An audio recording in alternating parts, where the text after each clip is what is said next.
Think about men. Men have to be doing. There's the being and there's the doing. There's two separate states. Yeah. Men have to get better at the being because we're rubbish at it. Our heart gets broken. We think we got to do stuff.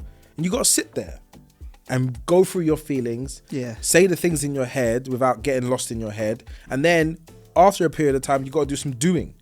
You got to get up off your cheeks and start making stuff happen for yourself. Yeah. Because no man is going to be looked after by the world by just being. Like, the road to masculinity is like making the maximum amount of goals with the minimum amount of harm. It's a marriage.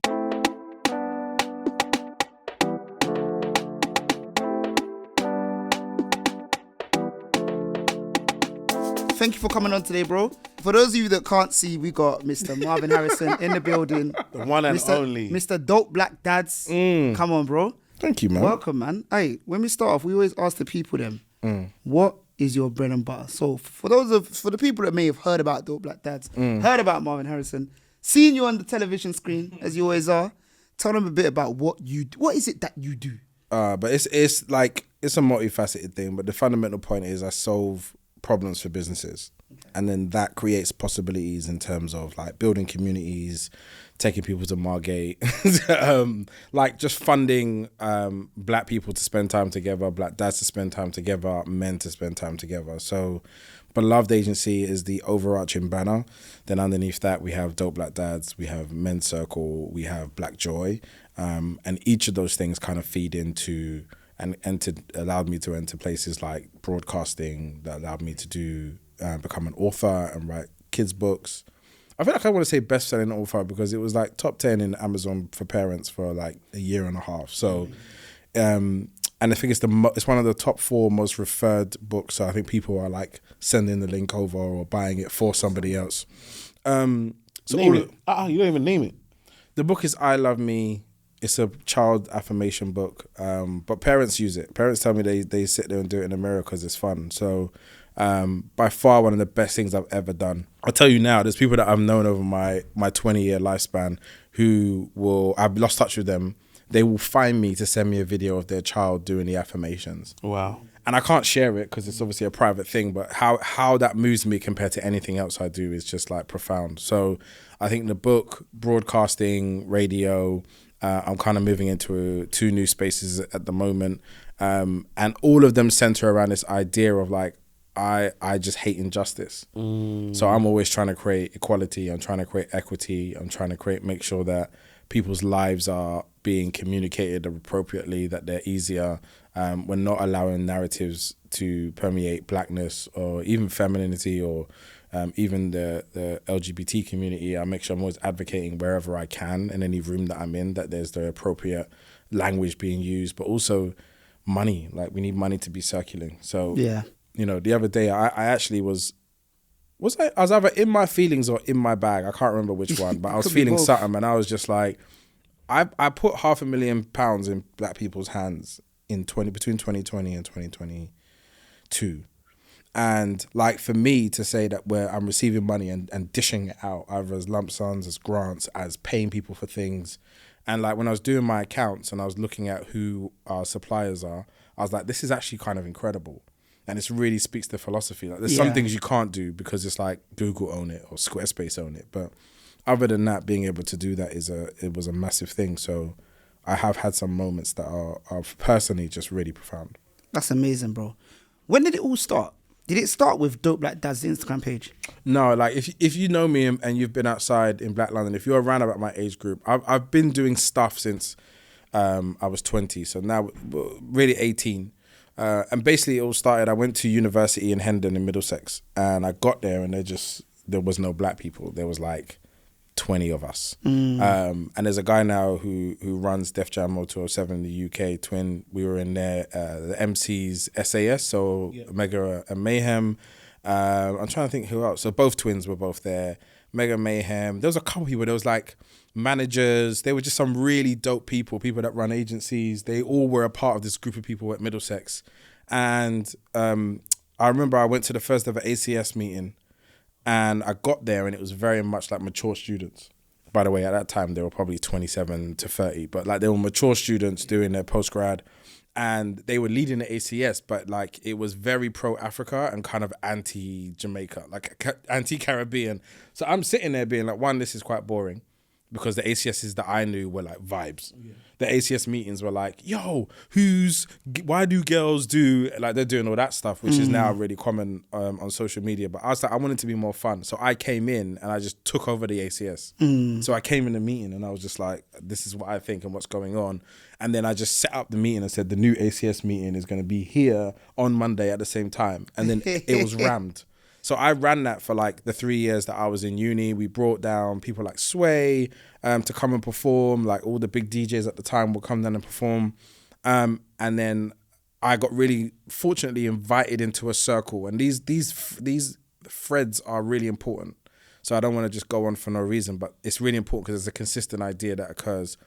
When I started going into this space, it's called verbal intercourse.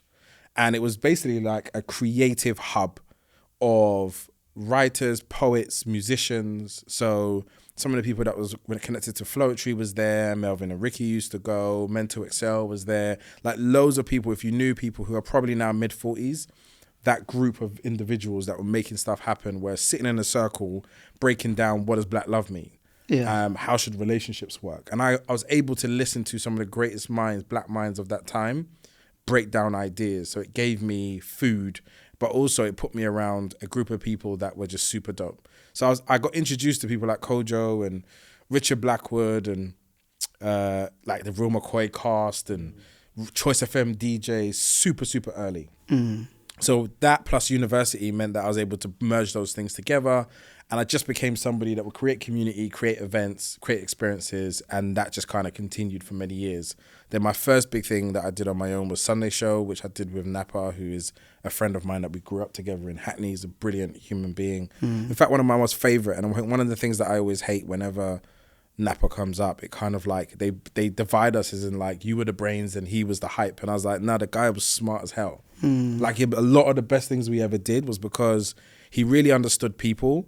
And he's a great people person. Yeah. And so he was a great connector. So us together created this amazing event, Sunday Show, which put on Ed Sheeran, Wretch Free 2. We did parties with Drake, parties with Nicki Minaj, Rick Ross concerts. There was so much stuff that was done in that time. And then I kind of got married and I was like... You kind of get married. So let me say, I got married and then I kind of went, being outside is long. And it's not really conducive to a mindset of being a married and being a husband. Like the economy of being outside is find the most beautiful 50 women, put them in the front seat of our show, take amazing pictures of them. And then the most valuable rich men would call us and be like, I want to come next week. Yeah. That of a strategy in 2003 probably would be heavily frowned upon today, but that was like how it went. Yeah. I didn't want to be outside and married. I wanted just to be married and I wanted to vibe with my wife and chill. And then I created Dope Black Dads as a direct result of just finding marriage, family hard and not having the language, never having somebody to go to and be like, what are you doing?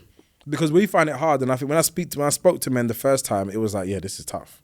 But I was like, nobody said a word. Like we were just suffering in silence because it's like, we're men. Yeah. And so I made that a problem just to be like, we're men. So that whole sentence got destroyed in that 3 years. Like you were allowed to say, I find it difficult. I don't know what to do. I considered committing suicide. I thought about cheating. I'm not feeling like I'm being loved. My children aren't being particularly nice to me. I'm struggling at work. Whatever the sentence is, the real part of the sentence, you can say it and then we can hold each other to walk you back to the right mindset. I think often because we don't have that, people were having those feelings and in the dark, behaving untoward and anti-family, but pretending that they are. And I'm like, I don't really want the facade. Yeah. So we created a really dope space to have that conversation. And so Dope Black Dads has been an incredible vehicle to help men. And then that turned into Men's Circle, which helps all men. And then that developed into Beloved Agency, which helps company with real people and understanding on how to create human strategy for them, how to create healthy workplace culture, education and training, how to remunerate, how to attract, how to develop talent. All of those things happen under Beloved. So it's a family of ideas based on experiences. But when I said the reoccurring theme is that I really offered myself to the problem. I'm not a complainer. If I don't like something, I'm doing it. And actually, when I created Sunday Show, it's because, and I love Kojo so much, we're so much better friends. But at the time, I was like, I remember I went to one Kojo Funhouse, and I got outside, and the queue was long, and he was like, "Bruv, I cannot get you in. You've come too late. Like, you can't get me in. I've known you for, like my ego was like, how? What do you mean? I always come here." And I remember I had to miss a really good show, and I was like, I'm never doing that again, and I'm gonna create my own show. And the thing is, at one point he was like, "Bruv, what are you doing?" And I was like, the idea of you leaving me outside is like unworkable for me. I wanted to be entertained today. I needed that show, and I wasn't allowed in. So I created my own show, and it wasn't as literal as that, but I created my own show because I wanted a place to go every week that was like to my values. And we became that person where it was like, bruv, we have a capacity of 120. We got 150 inside. There's no air. The windows are sweating. We cannot get you in. You become that person and you understand. Yeah. And so those types of viewpoints and values become how absurd they are. But everything started with an experience that I didn't enjoy, and I wanted to create my answer rather than complain. That's amazing. Why do you think like men don't talk about how hard marriage is for men? Because look, there's two things. One, men have had a very long time to benefit from society in other ways. People respect that men make money and have the power of making the money, and the boys club keeps the women out and the men in. So to complain about the great experience you have in another realm sounds disingenuous. And so you're meant to be just shut up and be grateful that you have all the power that you have. I think the second thing is that the idea of feeling something and staying in that space of feeling is what has been considered a feminine space. And so there's shame in you staying in your feeling. But every man knows that you don't just get to feel. You have to have your feelings and keep going. Yes. So why not have your feelings and keep going? Like, I don't know any other way. So, I communicate my feelings all the time. I've never once said, I'm not going to do the thing that provides for my family today because my feelings say I must stay at home. So the idea that like men feeling is bad is for the people who have really struggled to break through their ego and just accept when things are difficult, I can say it and still do the difficult thing. And I think also when you meet women, and I don't even know if this is even the best case, but when you meet women who have provided for their child by themselves and worked, and they walk and chew gum every day, they do it.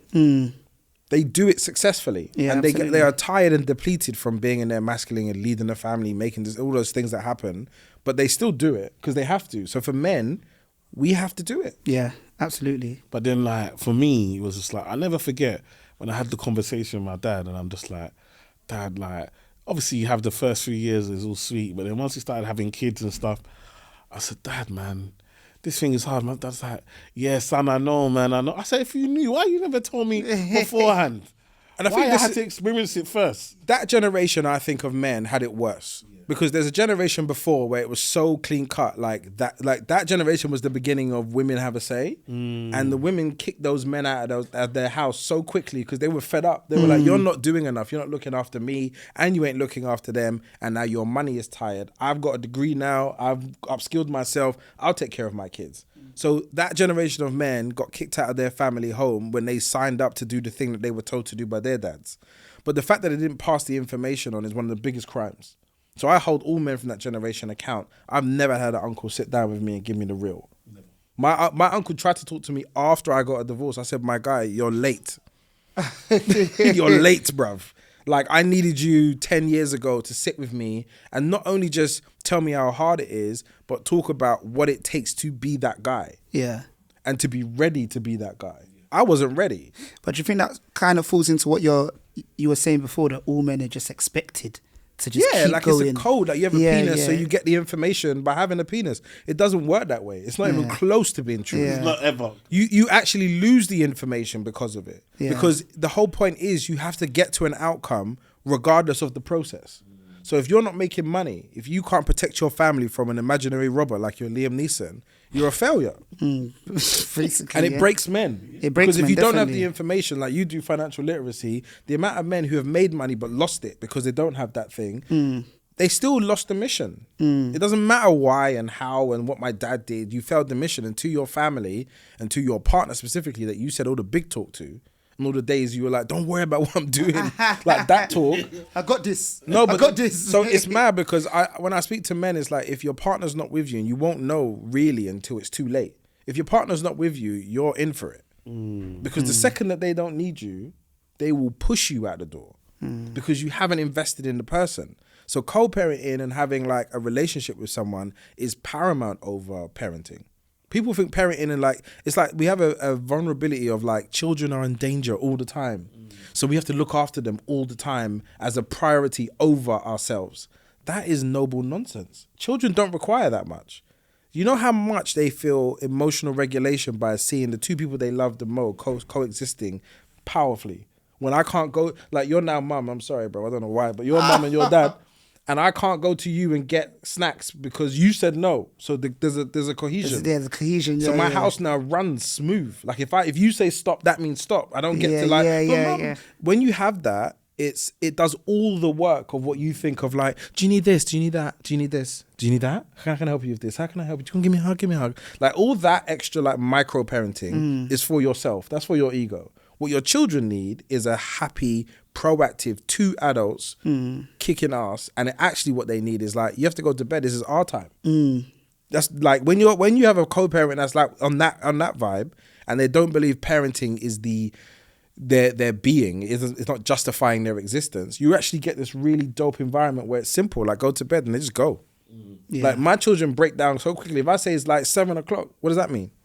Oh, they just go off and do it because they know what that means. But it's like before it was just kind of like this discussion of like, but mom, I feel like, and it's like, wrap it up. It's the time. And the way I frame things like going to bed is like, it's recharge time. Yeah, absolutely. It's in your self-interest. You're not doing me a favor by going to bed. You're going to bed because it's time to recharge because you've got things to do tomorrow. You have commitments. Absolutely. You have class. Absolutely. No, I'm even glad to hear that, man, because even since I had kids, it's fully like bedtime is bedtime because as parents, you need your evening. You know what I'm trying to say? You need that wind down time. How old are yours? 3 and 2. Bro, you're in the trenches. I am. I know you're in I'm the glad trenches. you said it. I'm no, really you are in the trenches. I know because what they call the terrible twos, is your children expanding into mirroring you. So they go from being there and being like, this is all great and exciting into like, oh, you got a cup? I want to drink out of the cup. Or I see you. They don't understand what you're doing, but to them, it's just mirroring behavior. If you stop them mirroring that behavior, they will have that release of like, that tantrum. When you let them, like I let my children pick up glass cups and I'll just do it with them. Oh, can I have some? And it's like, you have some, then I have some, and then you have some, and then I have some. And then they feel like they've satisfied and they've mirrored me. So then they just don't want to do it. Then after a while, they're just like, I don't care about the cup. What else you got going on, Dad? The laptop, I want to just da. It's like, yeah, come on then. Da. And they do that for a little while. Then it's like, all right, I don't want to do that anymore. And they move on to something else. So I think it's when we starve our children the ability to mirror us and be in life with us that they get that tantrum. So I've always allowed my kids to partake in what they see me doing. And if it's adult, it's adult. I had a rum punch the other day. I went to Margate, I had a rum punch. It was circulating the house. And I was like, I had it and they were like, oh, what's that? Because it's bright red. And I explained, this is adult drink. Do you know what's so funny? I'm even glad to say that because I bag out adult drink. And then even like when Olivia sees me drinking something and like she knows that she can't have it, she's like, Daddy, is it adult drink? I'm like, yeah, it's adult drink. Even Sprite is adult drink because you can't drink Sprite. You know what I'm trying to say? So yeah, it's even good to hear that. But yeah, I think you're absolutely right that they're at that mirroring stage. But I can't lie, my kids can't carry no glass cup. I'm one of them ones that, bro, I'm always just thinking about if it drops, was it worth? So there's a thing of like, whatever your fear is, you inject it in your child, it will come back to haunt you. What? Look, carrying glass cup at 2 years old, bro. That's not fear. That's just rationality, right? No, it's not. It's fear. It's carrying the cup with them. Yeah, first and foremost. Okay, with them. Okay. Yeah. No, I don't look at my child walk up with a glass cup. But I'm saying like, oh look, come, and then like we drink of it together. Then we put it out of reach. And really, there should be plastic tumblers left, right, and center when you've got two children at 2 and 3. So that's the alternative of it. And you cheers with them, and you make it a whole event. They feel like they're being adult. I think that's the most important thing. Absolutely. So go through it with them, and then they'll lose interest in it. But also, glass feels great when you've got like your teething. True. It's like if it's cold, it's just like they'll just put their mouth all over it. Let them do it and do it with them, and then even you do it with them, and then they stop. So talk to us, Dope Black dads. Yeah. Is there a difference between being a black dad, a white dad, and Asian dad? You can't ask white people questions because I feel like you know. We're on a podcast. No, but I'm letting the people at home know This guy knows. Yeah, we sat in the green room and talked about it. And in the 15 minutes you shared your parenting, I knew that you understood from the core of your being why it's so important. Let's just say 80% of all parenting period is the same. The intersection of it means that 20% is the difference. In that difference, it can inform the 80% still. That 20% is important. Like I just came where we are now. I'm not going to be out where we are in case we get people coming for these wonderful cameras that you have here. But like I was in the car park of a supermarket, and I'm trying to find coins out of my coin jar because this place is like got coins, car parking facilities, and the police car comes in, and my brain goes into scanning. What did I do when I got here? What does that mean? Are they coming for me? Like, it's never left me. This happened 25 years ago, my first interaction with the police. It's never left me energetically. Every time I see them, I do a scan mentally. What did I do in that turning? Was I driving too fast? Are they coming for me? What do I have with me? Where's my paperwork? I don't want any problems. What do I look like today? Is this a hoodie day? Is this like I'm going somewhere day and I have a job and a purpose and people love me, don't make me no problems? Like, that goes through my head. When I engage with like healthcare, and again, you may have that experience and so have you, when I had my children, the midwife who was coming to see my family and my children and my wife at the time was like eroding me from the conversation. They'll be like, oh, how many hours has he slept? And I'll be like, oh, I slept for 2 hours and then got up and then 2 hours and I'm helping him with doing breastfeed. This is how many breastfeeds. And she went, so how many hours has he slept? I just ignored that I contributed. Then I went to go to see a health visit and they asked me to leave the room and then said to me that, like, said to my wife at the time that she are you being abused? Like, is there anything you need to report? Is there anything you need to talk about? You know, is it safe for you? Why are you asking that question for? And this is our dancing in our socks phase. We were the happiest ever. I was so offended. Then I went to go and ask other families if they've had that experience. And they were like, no, what are you talking about? That's never come up. So you're dealing with a societal stereotype about your existence. And even if I animate my hands in white spaces, I'm a threat. And you're like, we ain't threat. You understand what it means. You understand. No one's here thinking, he's getting passionate. Oh, he's these things, you go into your job and you sit there and you're like, I'm trying to eat this thing, or I want to work in a particular way. They don't want to work with you in that particular way. You are there to co-opt their idea of how things should be done. All of those things take capacity. This is the thing that is the best way to explain it. We all have a limited amount of capacity. Every single interaction we have chips away at that capacity. So if you are being marginalized, othered, racially segregated, or oppressed in any way, that takes away more of your cup, that doesn't go into your family, doesn't go into your purpose, doesn't go into doing your taxes on time, wherever the hell it is. So I find that those interactions were chipping away.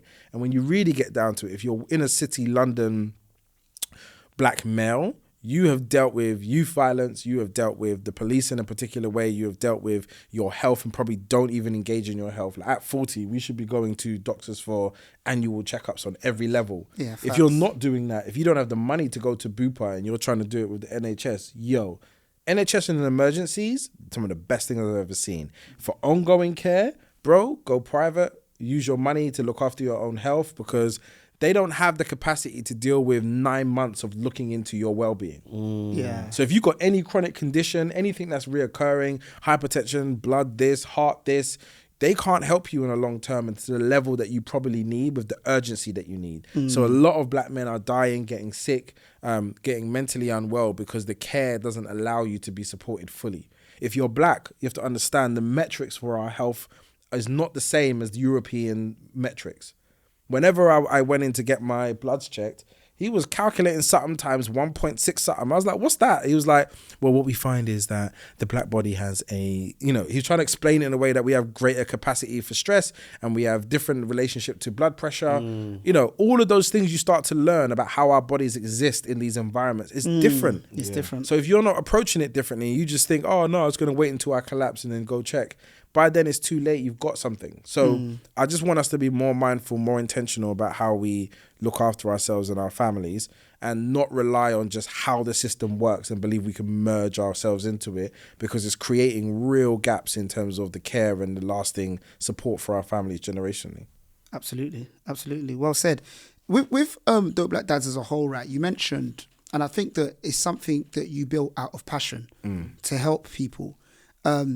And you spoke about previously about how you kind of go into workplaces and it ended up taking people to market. Can you break down what one tangible example of some of the stuff you do and the outcomes that are achieved, basically, just so people can kind of get how that can work? Okay, so for my company, Beloved, we'll work with an organization. Let's just say an organization has 4,000 people. They have an office in 5 different cities in the UK.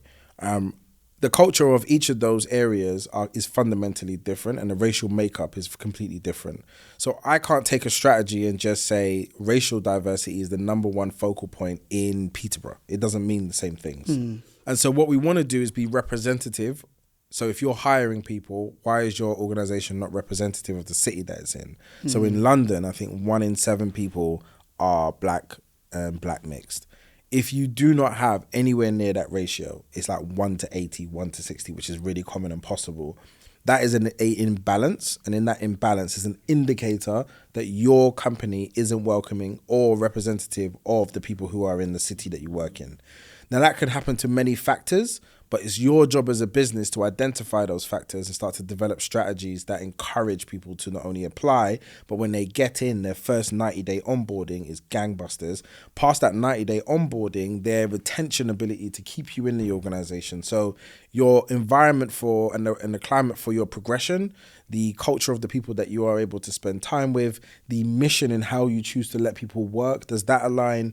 But then also it's like, if I can't see myself becoming senior, I'm going to job every 2 years. That costs companies more than it does to pay them more. Wow. But because what happens is, if you think about, we're both all working in an organization, if I pay you 5K more and the belief is that everybody will find that out, your 5K is not the 5K, it's 15K. That is where the cost then becomes a challenge, because if you have a large organization that could raise the tide for 150 people, so you times that in a way, and it's like, actually, it is cheaper to let you go and find somebody else that's willing to take the original salary. But this is where, if you don't understand that as an employee, you just think about me. I'm doing a great job. I'm doing this. But most companies are now starting to engage in equal pay across gender, and some people are working on equal pay across race. All of this work that's being done is there to make sure that there is an equitable solution when these requests are being made. And actually, they're forecasted into the increase of the budget for the whole business years in advance. We know what the salary for this business is going to be. We have budget lines that go alongside making sure that we're paying for it. So when you understand how a business works, you understand what your place is in it, and how if you want to make more money, that has to come at the cost of direct financial gain for the organization. It's much harder if you are a back staff employee, and that's really difficult to measure, because if I'm doing sales and I went from making 10 million to 30 million, I can be like, I just created value of 20 million. I would like a bonus of X. And they may just have to do it to keep you there. Yeah. So inherently, we're creating those strategies and that culture and that education, not only amongst leadership, but internally as to why that happens and how that happens. So what's the business side of it? Because obviously you have a passion project. People message me every day, Emmanuel, I want to set up a CIC, or I'm really passionate about this, or passionate about that. But they've concentrated on the passion, but haven't really thought about the business. One thing that you've done really well is that you've had a great idea, you've got the passion out there, but you've turned it into a business so that it can sustain and run. Yeah. Because like your Dope Black Dad is one of the few accounts. I don't follow many accounts. That when I saw it, I said, that's me. Yeah. The first time I saw it, number one from the name alone, but then when I watched the content, I was like, this is for me. And so I followed. And I don't follow many pages. This is before I ever knew you, anything like that. I followed. And then when you get to see what you're doing and the way you're doing it, the way you're doing the corporates and getting stuff done, you've really made it a business. Talk to us about how you, for someone at home who's got something they're really passionate about, whether it's young people or, race or whatever it may be, women, how do they turn their passion into an actual business? So I would say it is a business, but it's not a business. Okay, cool. And actually all my businesses operate as non-businesses. So productizing your purpose is the skill. Yeah.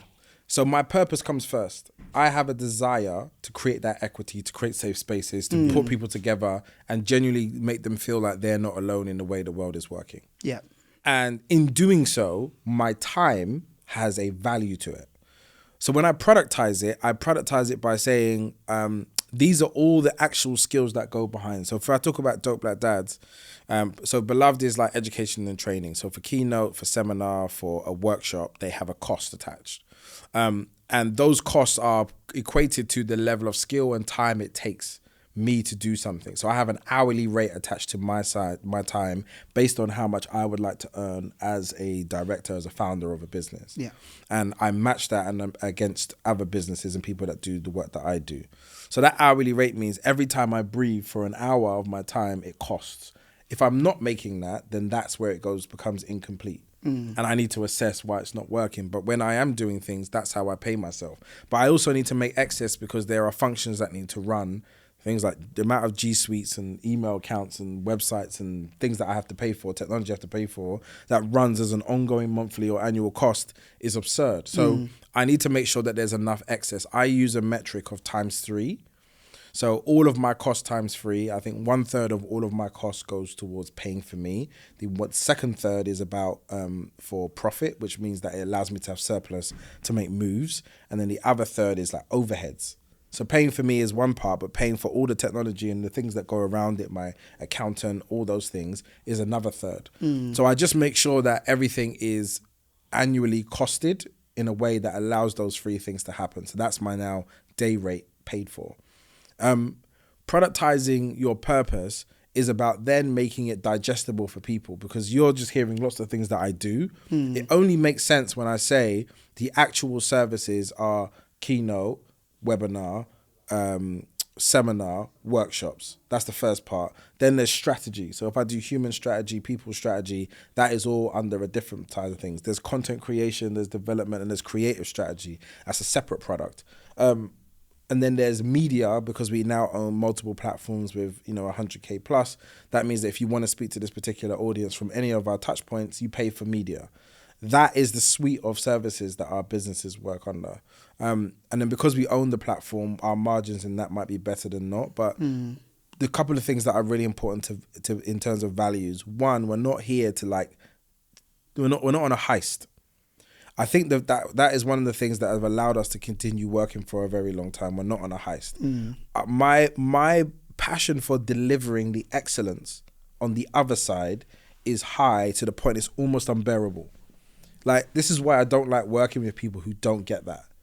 I built an amazing team. Like, my team, like, I love them. Like, I'll fight for them because they've allowed me to scale because they get it. Yeah. They don't do, like, I when I first started out working in this community work, I tried to get the people around me to be engaged in the business side of it. It was horrible.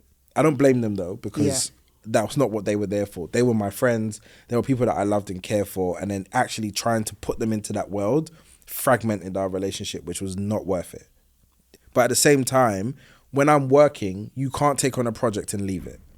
You can't lose us 25,000 and be like, I don't know how I did that. Like, it doesn't add up, because that's the money that pays you, pays that person, pays for all of this. So if we lose those things, it matters. And so this is where values come in. And I feel like I like to align myself with people who get that.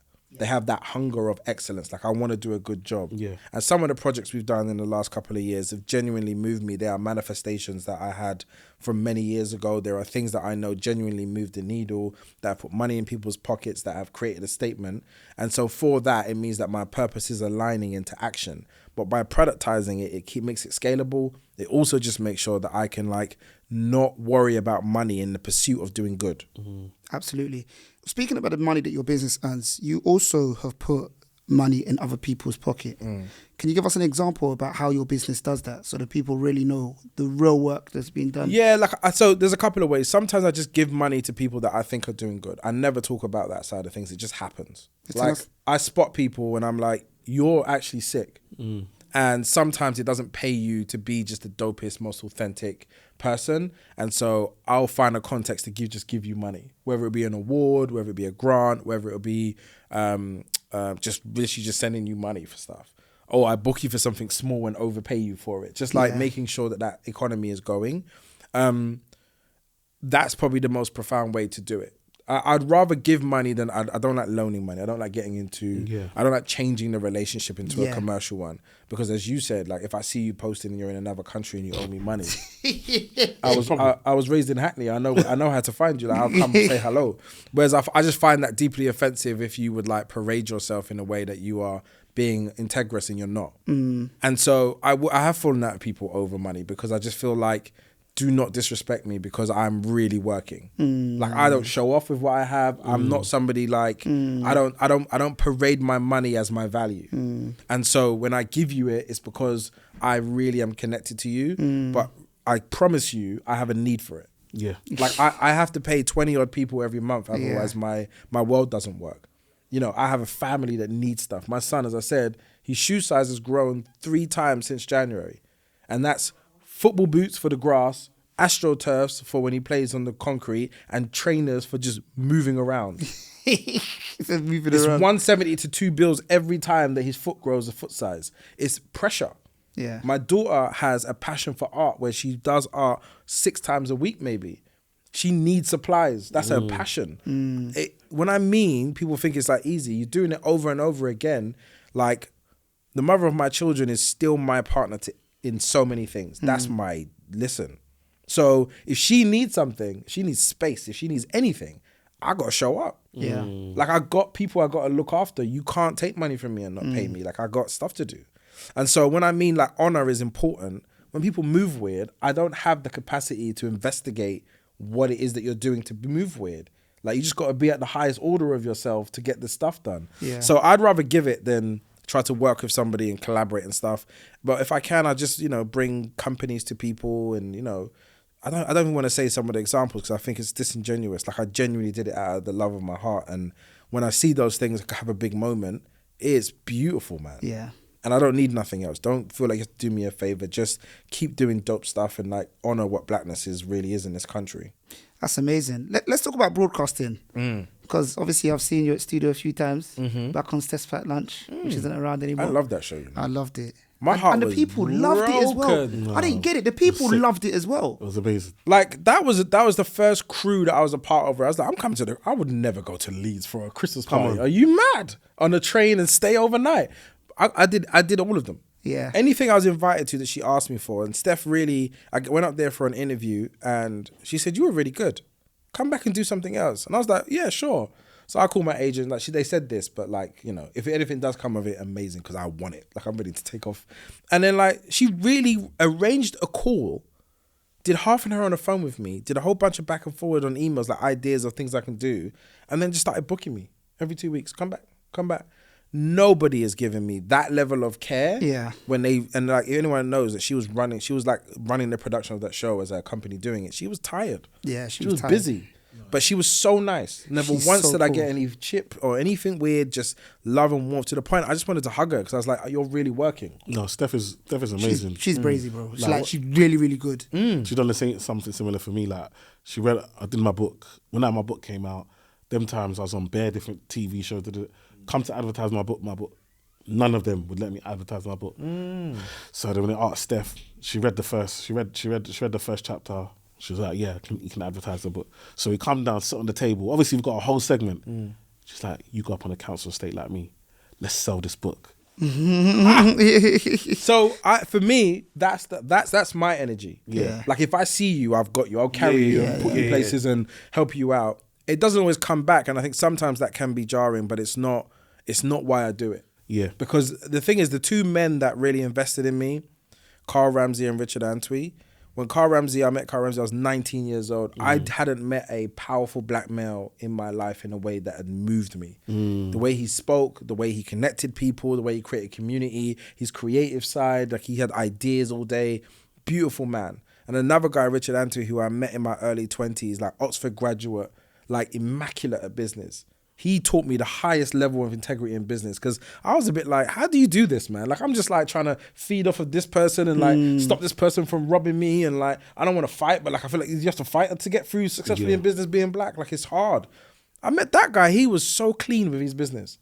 Contracts, agreements, like, I'm going to speak to my lawyer and I'll come back to you. Like, really structured emails. I was looking at this guy like, you're a superhero.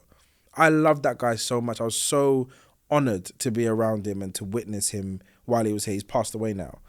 Those two men are the only reason why I exist in the form that I do. Like being able to witness them. I don't care what the fallibilities are. When you witness a powerful black man for a period of time, it is just incredibly affirming as another black man. Yeah.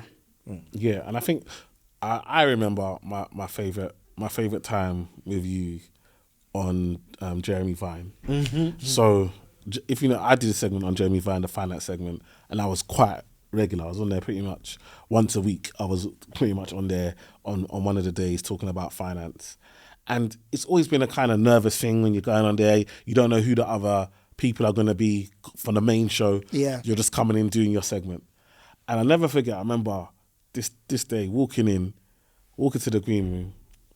I see you and my heart just relaxes. And I just remember, this is what it feels like. This is what it feels like when you have an ally. Yeah. Do you understand? In the workplace. Yeah. Because when you walk into a room and you see the second I saw you, I was like, today's going to be a good day. It was a good day. And when I tell you, by far, it was the best ever one that they didn't even want us to stop.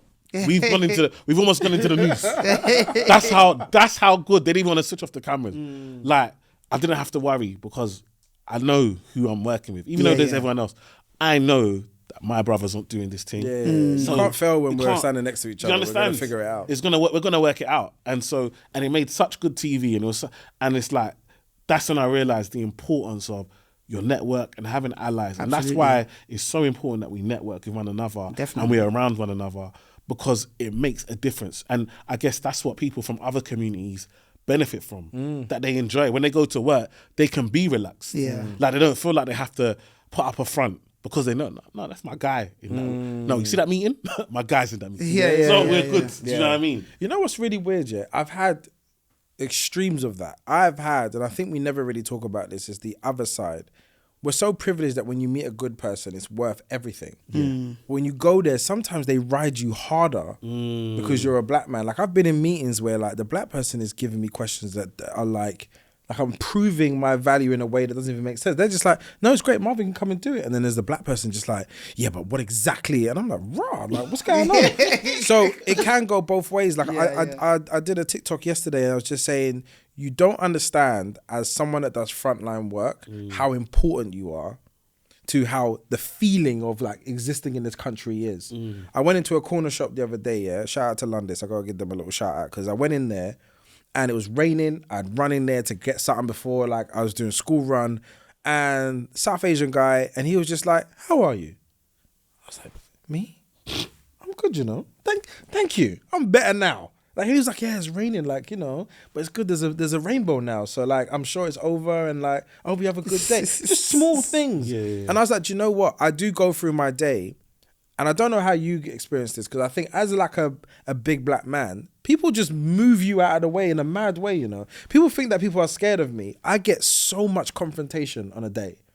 Like, just little, like, aggressions, just like women just, like, move, or even sometimes gay men are just like, I'm not scared of you. I'm like, I never asked you to be scared of me. Like, I'm on my own vibes. And I think you get lots of, like, microaggressions as a black man to be like, I'm not scared of you. And you're like, I'm just here on vibes. I don't want you to be scared of me. And I think a lot of the old school stigmas of what black men are, the Mandingoizing of black men, or you should be scared of me because I'm big and black, like, that energy has still exist in us. They don't see us as, like, human beings that are complex and nuanced. They're just like, you are a big black man, and if I'm not careful, you could do something to me. So I feel like the mirroring of those experiences is why I really try to work hard to maintain the best of myself when I interact with people. And I think a lot of that balancing is now understanding the balance of being my best self is knowing when to retreat and not be available. It's a huge deal. It's funny you say that. I think maybe because I wear glasses, when I go out, people always ask me for directions. I love that for you. People always. Seriously? Always. My wife always, because I'll be on the phone. I'll be on the phone talking to my wife on the hands-free. And she's always like, people always come up to you. Sorry, do you know where? Maybe you got a warmer face than me. And because I don't, I'll be like, I don't know, but I got Google Maps. And I'll just work it out for them. Yeah, just go down here. I love and it's that like, I always get that. And it's like, I like it. I like the fact that people feel like, oh, this guy might... It might be the bald head, bro. It might be. It might be you bald know. head. No, facts. So you know what? I was in South Africa one time and I was at a party having the greatest time ever. And this woman walked up to me and she just looked at me and scowled. And I was like, hi. And she was like, you. I was like, what do you mean you? So she thought I was Richard T. Jones, yeah, the actor who was really mean to Jill Scott.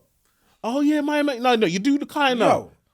Yo, I feel like that's what am I picking up that energy? Because I didn't do it. I love Jill Scott. Oh, yeah. I would love to have the chance to marry Jill Scott. I would love that. No. But I feel like maybe I'm giving off some sort of aura that I don't know. Because in my head, I'm busting joke. I'm having a great time. And then somehow people would just come up to me and look at me a little bit like, what are you up to? And I'm like, I didn't upset Jill Scott on the plane. I didn't call her fat, I promise. Talk to us about South Africa. Is that something that you do regularly, or is that just because I love South Africa? Yeah. What's your? When did you last go? I was there last year. Cool. So what basically happened in South Africa?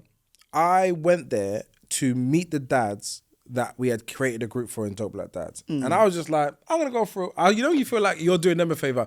I'm gonna turn up to these dads and just show them, say hi, and like hang out, get to know some of them. And I got there, and within literally 48 hours, I was like, I don't want to leave. And I've never wanted to leave. Every time I come home, I'm sad. Every time I'm here for 2 days, I'm like, I don't know, what we got?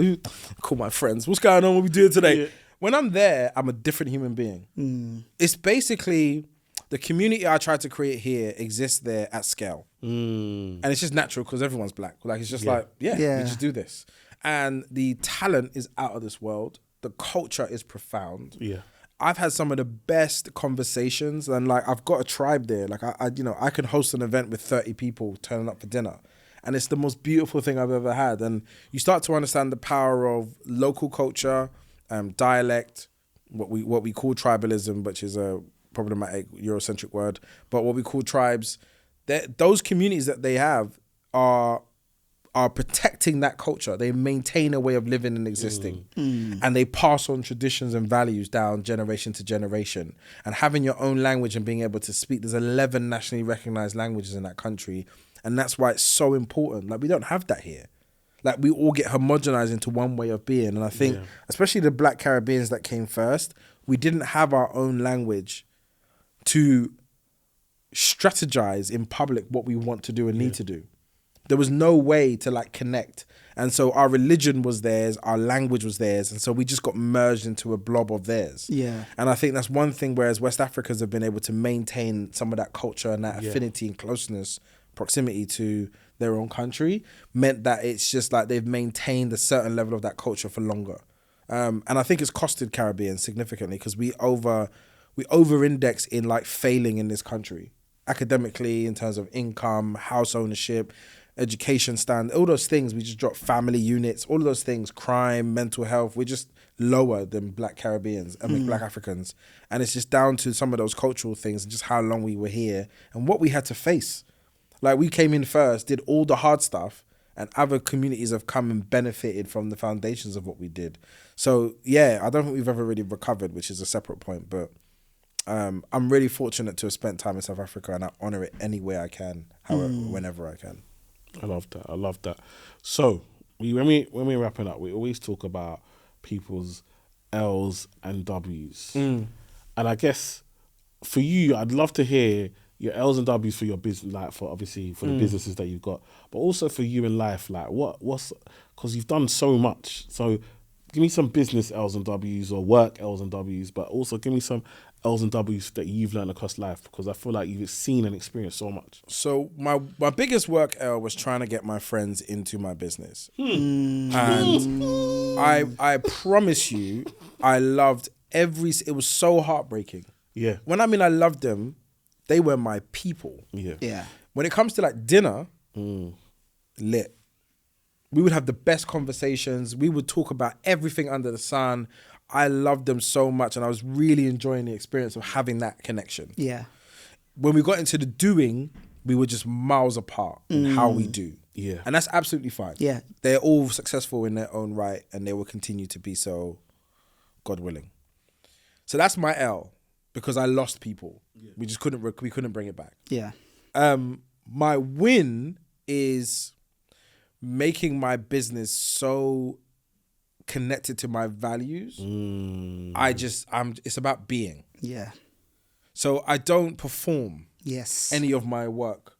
Trust me. And so if I work on being rested, mindful, demure.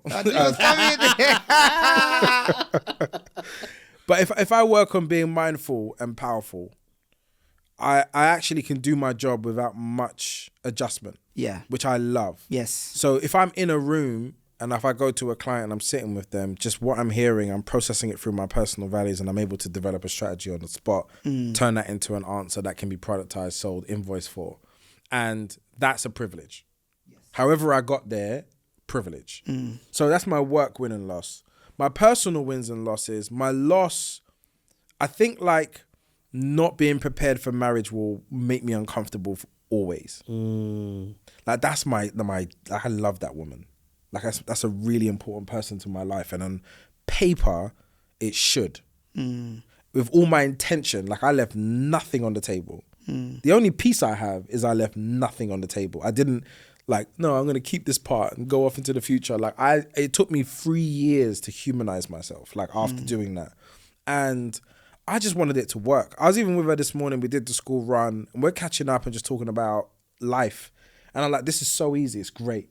And like, I really respect where we've got to now and who we've become, but I wish we probably met each other now. Now that I have this information. And so my invitation to men is start your repair journey early. Yeah. And like ask the questions of why you are the person you are. If you don't have concrete, unmovable answers that work in multiple scenarios, go back to the drawing board and start again.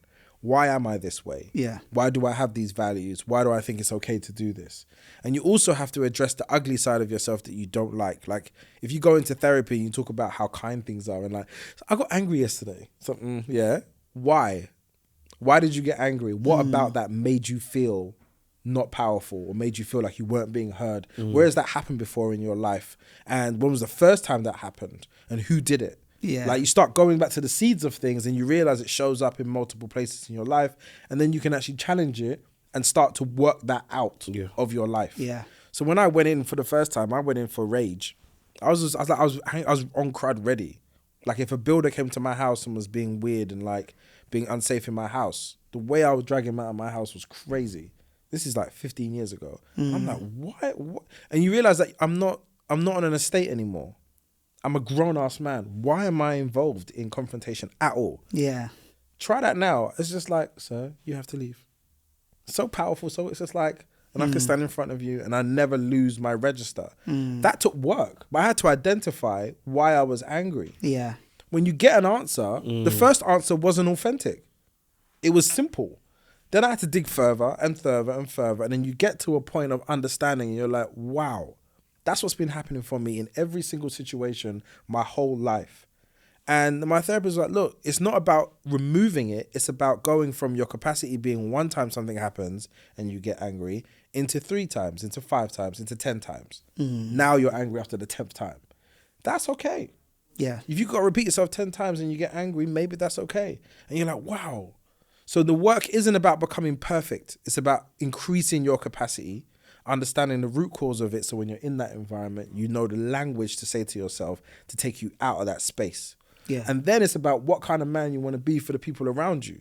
Like, I want to be someone that you can set a time to. I'm here on time. I came on time. Even though I had to put money in the meter, I came on time. Yeah. And I feel like it's a part of your character and values that your family will look at you, and if they're not responding to you, it's because they see you. You're saying really big stuff, but you're not really doing it. Yeah. And they're the first ones. And I wasn't being as authentic as I thought I was. When I found the answer, I would never let go of the answer. Now my family know, like, anchored. I've got them. Yeah. That's a big, big difference. So I really implore men to go on that journey, teens. But it's never too late. But go early, go find, say the most horrible thing to your therapist. Say what you really feel. I hate I wanted to punch You got, otherwise there's no point. Like, they know when you're being, and they'll just take the money and go. Because therapy is like really, really big in America, but it's not that big in the UK. Do you, when it comes to therapy, do you think there's like an end? So is there an end to your session? So therapy, so once you start therapy, it's kind of like for life, basically. Yeah, because your life evolves. The second, like, let's just say you get through your childhood, because that's where you always start. You get through your childhood, but then your childhood has created a teen experience and a young adult experience and an adult experience for you. You have to unpick all of those things.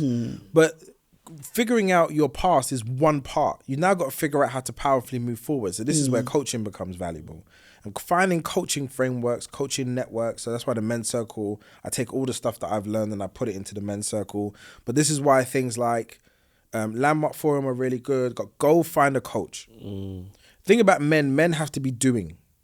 There's the being and there's the doing. There's two separate states. Yeah. Men have to get better at the being because we're rubbish at it. Our heart gets broken. We think we got to do stuff.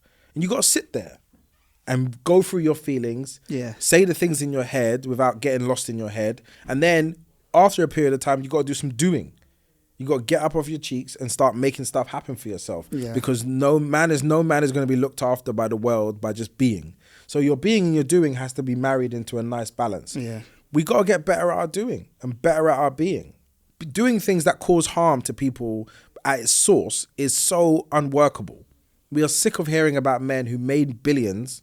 I'm not going to say people's names, but made billions, but caused a trail of harm and trauma for years. And then we're meant to celebrate you making money. We don't care about your money. Like the amount of men that I've had to like confront because they feel like their success was a justification for their behavior, and they've caused so much harm, and they feel for somehow that I would ever cower to that stuff. Like, it's like, I just have zero tolerance. Like, you can't be a man like that around me and not take care of your kids, threaten women, bully older people, bully younger people, try and take advantage of people constantly, and you feel like you're a man. You are not. Like, the road to masculinity is like making the maximum amount of goals with the minimum amount of harm. It's a marriage. When you start doing that, you take care of people, then your legacy will take care of itself. So, you know, it's work, but the work is beautiful. When I mean the work is beautiful, the peace I experience now, I go sleep very well. I have nothing that I think about where it's like, oh, that person's going to want when I see that person out. Like, I have none of that. So, yeah, you know, and I say that the very last thing I'll say is that the pinnacle of that was my 10-day silent retreat. And I always speak about it because I want anybody who's stuck to just go there. It's the 10. It's the nuke. You go sit with yourself for 10 days in silence. You can't write, you can't listen to music, you can't talk to nobody. There is no sexual engagement at all. Men and women are divided. You're eating vegan food, you're in nature, you're just sitting there with yourself and your thoughts and your feelings. You will never be the same again. Don't waste time with like pattering around the topic. Go to the nuke, press the button, deal with yourself. Could you do that? And watch. Not me. I could do it. Not me. I'm not even sure I could be. I'm not even sure how much bread I could accept to do. Right now, you're both creating spells. Bro. And as your brother, Bro, I wrap it hear up. you. You're creating spells. 45 minutes. I think that's the longest man can do. Not what. So what do you do? Like, It's 11 hours of meditation. So you wake up at 4 a.m, you meditate till 6. Yeah? You get up at 6, you go have breakfast at 7 a.m. Whoa. You wake up at 4 a.m. 4:30. and you You 6 meditate p.m. till 6:30 a.m. Whoa. Okay. You meditate till 6:30 a.m. You get ready, you get washed, you go down to have breakfast for 7 o'clock. Breakfast is at best toast and marmalade. I never built a relationship with marmalade in my life, but I loved marmalade by the time I was done. It was the only sweet, fun thing to eat while we was there. Then you have maybe a porridge. You then go and you meditate in the hall and in your room for a combination of 2.5 hours. You then get a break for half an hour and you go stand in nature and you just exist in it. You look at the sky, you look at the birds and the bees and this is doing that. You start to acclimatize to nature. Then you go back in and you do another half hours of meditation. Then you go have lunch. You have half an hour to go speak to the teacher about anything that you're stuck with. You will go speak to the teacher because you will be stuck with something. Yeah, you need to speak to someone. Then after that, imagine that exact same thing on the other side and you finish at basically 10 o'clock. At 9 o'clock, you watch a video of the teacher, the original teacher, explain the concept to you and what's going to be happening to your mind day by day. And then you go home. That is the only source of anything that resembles your normal life. Then you go home and you sleep. When I mean you sleep, you sleep. You sleep. If you don't sleep, you will sleep then. And you will eat better. You will lose weight. Your eyes will become white. Your energy will come back. And your desire for life will come through the roof. It's the biggest transformation I've ever done. And I don't even, there's no hangover from it. So when you say you can't, I know you're lying because I did it and I said I can't. And I cried on the way in because I'm going to tell you that because you need to understand. I cried. I called my mom and I was like, Mom, I'm going to do something that I do not want to do, but I know it's going to help me. And then I walked in and they took my phone from me. And then I was alone with myself in a tiny room that's a fraction of the size with a dirty ass shower and a single bed with a terrible mattress. I went to the trenches. And it's interesting. It's not even the dirty shower or the mattress. Like growing up as a Nigerian, I'm just used to a certain amount of, you know what I'm trying to say? A certain amount of, it's almost like it's needed to keep me going, like a certain amount of small chaos. So if I told you right now that your body constantly has sensations from head to toe, very much like how an itch would feel, every time, it's happening all day, every day, and you're not present to it because you filled your mind with noise. So the whole point is you have to come back and introduce yourself to your body. To silence to introduce The mind and the body are connected. You can't just work on the mind and not ignore the body. And people think that means going to the gym, but actually it's about acknowledging the sensations your body has and how you feel. When you start to do that, you start to build a capacity and a sensitivity to feelings. And actually you're like, that doesn't reward me. I'm doing something that you think is like, I'm a bit nervous, but actually it's anxiety. And it's because I'm not in alignment with what the thing I'm doing fully. Why is that? What's the belief system driving that behavior? And then you start to go to the root cause of it and you stop doing things that are problematic. I don't desire problematic things. If I do it, it's my choice and I accept it as my choice. Yeah. But I don't desire problematic things. I don't want to be in scenarios that I'm not meant to be in. I think I went to an office the other day and the security guard was talking to me crazy. He was just like, I was walking in and he was like, do you work here? And I was like, no. So he's like, come here, stand there. And he went on his iPod and I was just like, already I don't want to go in. I need you to understand, like, whatever you think is inside there for me is not what's inside there for me. I'm happy to be here, but like, I don't want to be here at the cost of confrontation and being infantilized by you to enter a building because you didn't talk to nobody else like that. Yeah. I'm just in tune. And I was ready to leave. And then he goes, okay, cool, sorry, come inside. And he apologized. He didn't apologize because I made a fuss. He just apologized of his own awareness. Because energetically, how I responded, I just looked at him. Yeah. And I was like, you're a black man receiving another black man. Like, you know we're not terrorists. We're not coming in this building to cause madness, bro. I'm standing here because I got something to do. So engage me as a human being and you will get everything back in the exact same energy. Yeah. So it's really important to understand that how I operate and how I exist is just energetic. I just feel what I feel. Like I'm only here because I wanted to be here. If I didn't feel that way, I'd just be like, no thanks. I think that's so good. And I think that a few times you spoke about just managing your responses, being chill. You spoke about dealing with rage before. It goes back to a saying that I always say that, they say that like how you dealt with a security guard. They always say that if you fight a naked person in the street, you both look crazy, right? So the guy that spoke to you like that, if you started making a fuss, someone that's walking in doesn't know that he's the mad one and you just responded incorrectly. We're just two you got black what I'm trying to say? stereotypes. You both look mad. Yeah, you got what I'm trying to say? Yeah, and I cannot explain energetically why I'm just not doing it. And protecting yourself, I think, is something men don't get to do because we have to complete the mission. Yeah. So you can't say no. You can't be like, I'm not going, because you might think, I got 50 grand in that building. I can't be like, I'm not going in the building. But I have to make choices that really serve me because I'm the one delivering it. Yeah. So if I'm going to have these confrontations on the way to pursuit to get 50K, is that really worth 50K to me? Yes, I can do stuff, but at the cost of my peace. And then everything else goes out of sync because the thing I had to do afterwards was also important. Then after that, I had to go and be around my children. I didn't want to be in my head about interactions. I want to be with my children and be like, dope. So I prioritize that experience over chasing things that are not going to serve me. So it's just a balance, man. And it isn't for everybody. Most people don't believe. They don't believe being a good person can make you money. So we've created this culture of like, being a good person is because you're Illuminati or you've done something or you're in the corners selling something bad to the white people. It's like, it's nonsense. Just be really good at what you do. Yeah. And we've lost the language about just being dope at what you do. We've turned it into like a conspiracy of like, I don't know, you obviously saw the thing with Kendrick and Lil Wayne and Jay-Z and all that type of stuff. It's like, it was the most bizarre conversation that you think that Jay-Z's sitting here like diminishing a man that he just hung out with 2 weeks ago and paid off his taxes for. Now you think I'm stopping you from doing something? That conspiratorial mindset is what fragments us. Because it's like, how do I tell you that I didn't just come from the moon? If you say you was in the moon today and you were like stealing cheese from the moon, And I go, I was not on the moon. How do I convince you that I wasn't on the moon today? That's what it feels like to me. It's what it sounds like to me. It's like, I can't convince you. So I have to leave you with your thoughts and just accept that you were always going to see me as a guy that steals cheese from the moon. And I have to stop talking to you now. All I was saying, Marv, when you said, just get up off your cheeks, that was diabolical. Get up. Get up off your cheeks. That's going to be my new... When I see someone being late, just get up off your cheeks. Yeah. Try to use better language, man, you know? Try not to swear for the people at home. No, but seriously, though, thank you for coming. Thank you for sharing the knowledge. As a black man, I took a lot from this podcast, and I take a lot from you anyway, from how you are, how you represent us, the way you move. I'm blessed enough to hang out with you socially as well, and you know you're just an amazing man all around, amazing father, amazing example, and just keep being great, bro. I appreciate it, man. Thank you, King.